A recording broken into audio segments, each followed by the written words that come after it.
Flowering of the strange orchid. When you buy an orchid, it is always a risk.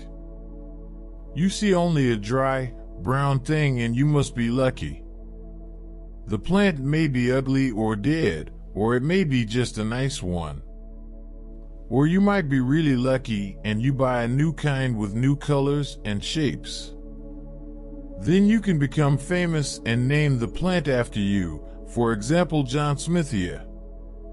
It was perhaps the hope of some such happy discovery that made Winter Wedderburn go so often to these sales. Moreover, he had nothing else to do in the world. He was a shy and lonely man who had enough money to make sure he didn't have to work in his life. He could collect stamps or coins, or translate Horace, or write poems. But he grew orchids in his little hothouse. "I think," he said over his coffee, "that something is going to happen to me today." He spoke, moved, and thought slowly. "Oh, don't say that," his housekeeper, who was also his cousin, said. "You don't understand me. I mean nothing bad, though I don't know what I want to happen to me. Today," he continued, after a pause, "Peters are going to sell some plants from the Andamans and the Indies. I will go to London and see what they have. I may buy some." He passed his cup for his second cupful of coffee. "Are these the orchids which were collected by that poor young man you told me about recently?" his cousin asked, as she filled his cup. "Yes," he said. He started to think. "Nothing ever happens to me," he added. "I wonder why. A lot of things happen to other people. For example, Harvey. On Monday he found a pound, on Wednesday all his chickens died, on Friday his cousin returned from Australia, and on Saturday he broke his leg. I think I prefer living without so much excitement," his housekeeper said. "It can't be good for you. I suppose it's annoying. But, you see, nothing ever happens to me. When I was a little boy, I never had accidents. I never fell in love as I grew up.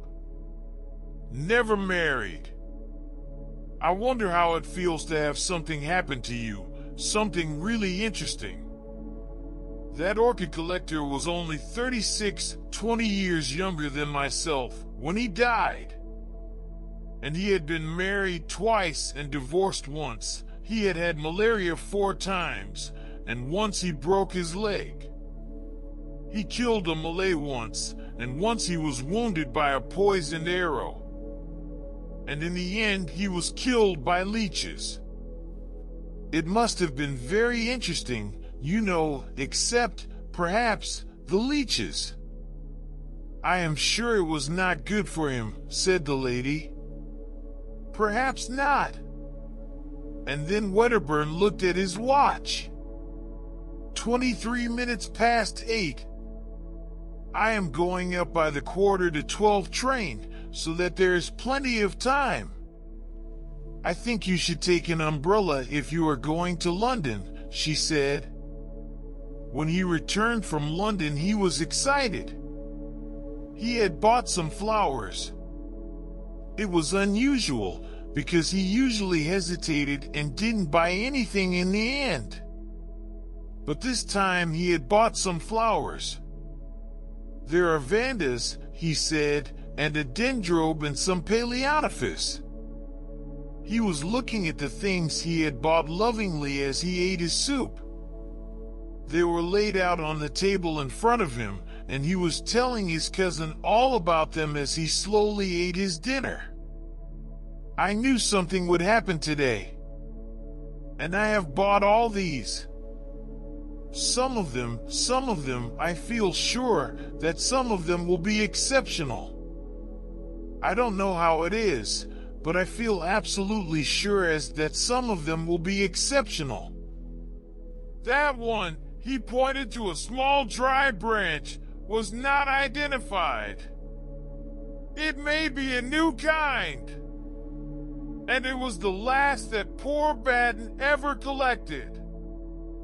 I don't like the look of it, said his housekeeper. It's such an ugly shape. I will put it away in a pot tomorrow. It looks, said the housekeeper, like a spider. Wedderburn smiled and looked the root with his head on one side. It is certainly not a pretty stuff. But you can never judge these things from their dry look. It may turn out to be a very beautiful orchid. Tomorrow I will be very busy. I must read tonight what to do with these things, and tomorrow I will start working. They found poor Batten lying dead with one of these very orchids under his body. He had been unwell for some days, and I think he fainted. Every drop of blood, they say, was taken out of him by the leeches. He might have died when he was trying to get that orchid. I don't understand why people should die in some horrible swamp just for people in England to have orchids. I don't suppose it was very nice, but some men seem to enjoy that kind of things, said Wedderburn. Anyhow, the natives who went with him were intelligent enough to take care of all his collection until his colleague came back to their village. It makes these plants even more interesting. It makes them disgusting. I would be afraid that there is some malaria on them. And there has been a dead body lying across that ugly thing. I cannot eat any more of the dinner, his cousin said. I will take them off the table if you like, and put them on the window. I can see them just as well there. The next few days he was busy in his little hothouse. He was trying to mix together all the things that orchids need. In the evening he talked about these new orchids to his friends. Several of the vandas and the dendrobium died under his care, but the strange orchid began to grow. He was happy, and took his housekeeper to see it at once. That is a bud, he said, and soon there will be a lot of leaves there, and those little things coming out here are aerial rootlets. They look to me like little white fingers, said his housekeeper. I don't like them. Why not? I don't know. They look like fingers trying to get at you. I can't help my likes and dislikes. I don't know for sure, but I don't think there are any orchids that have aerial rootlets quite like that. You see, they are a little flattened at the ends. I don't like them, said his housekeeper, and turned away. I know it's very silly of me, and I'm very sorry, particularly as you like the thing so much. But I can't help thinking of that dead man. But it may not be this plant. That was only my idea. His housekeeper shrugged her shoulders. Anyway, I don't like it, she said. Wedderburn felt a little hurt at her dislike of the plant. But that did not stop his talking to her about orchids generally, and this orchid in particular, whenever he felt like it. A few days later he came to his cousin and he was really excited. The leaves are beginning to unfold now. I wish you would come and see them. But she said that the orchid house was so hot it gave her the headache. She had seen the plant before, and the aerial rootlets, which were now some of them more than a foot long, had reminded her of hands reaching out after something. She had even dreams about them trying to catch her.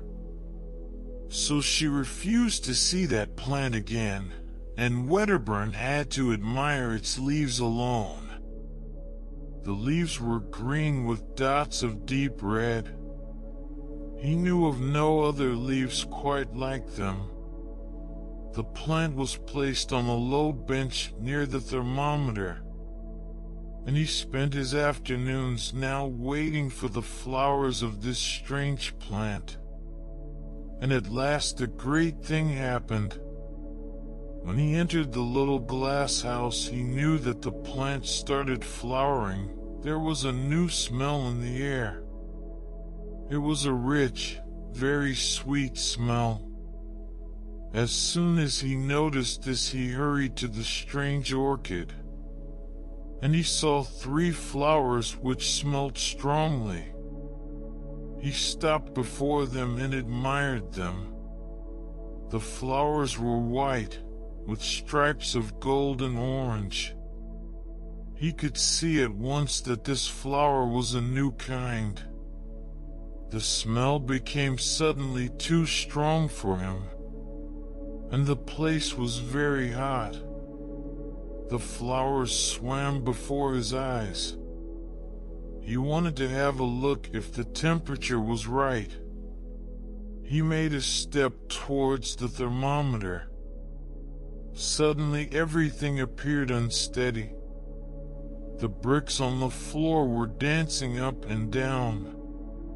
Then the white flowers, the green leaves behind them, the whole greenhouse seemed to dance in front of him. At 4:30 his cousin made the tea, as was their custom. But Wedderburn did not come in for his tea. "He is with that horrible Orchid," she told herself, and waited 10 minutes.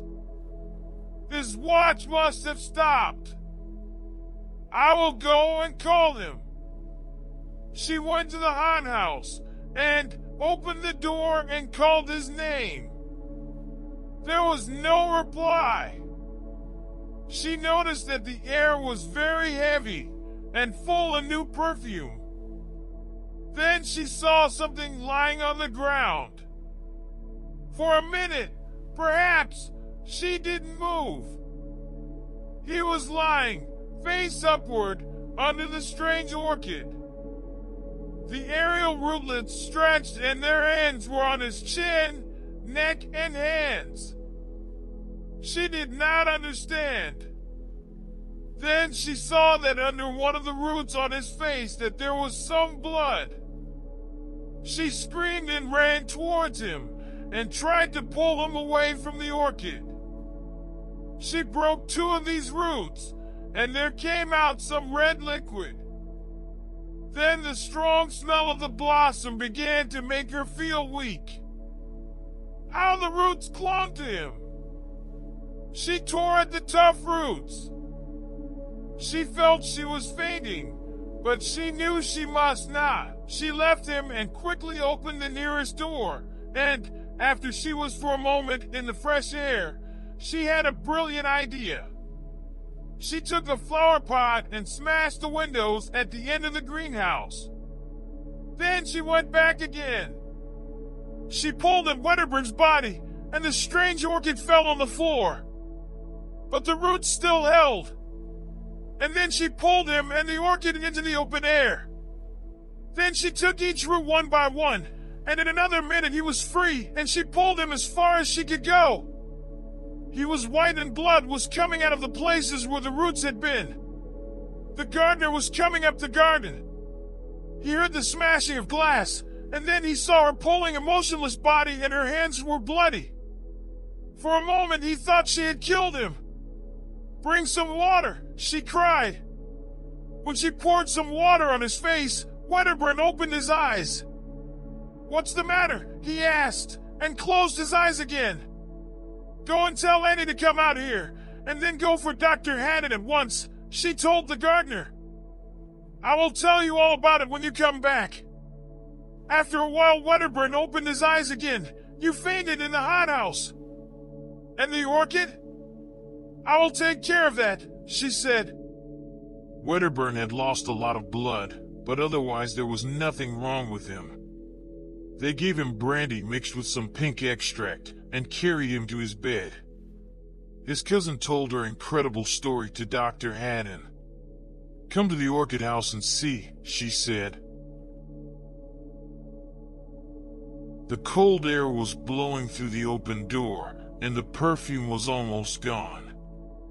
Most of the rootlets lay among a number of dark stains upon the bricks. The orchid was broken by the fall, and the flowers were getting brown at the edges. The doctor bent towards it, then saw that one of the aerial rootlets moved a bit. The next morning the strange orchid still lay there. It was black now, and it was dying. The cold wind was going through the Wedderburn's orchids, and they were getting dry. But Wedderburn himself was bright and happy in his room because finally a strange adventure happened to him.